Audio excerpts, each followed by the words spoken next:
کہ نون ساکن اور تنوین کتنے قاعدے ہیں؟ چلو یہ اس کی تفصیل میں نہیں جاتے. 4 قاعدے ہیں. کون کون سے ہیں؟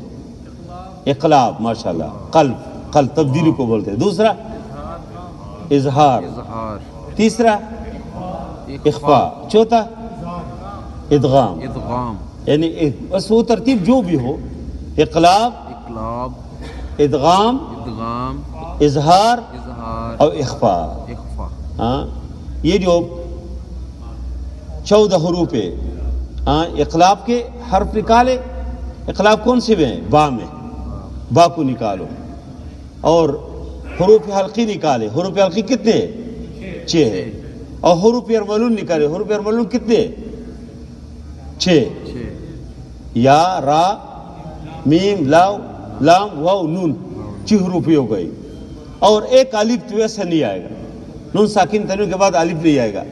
تو کتنے رہ گئے حروف؟ یہ 14 حروف نکال دیے ہم نے. کتنے رہ گئے؟ 15 حروف. اس 15 حروف پہ کیا ہے؟ اخفاء.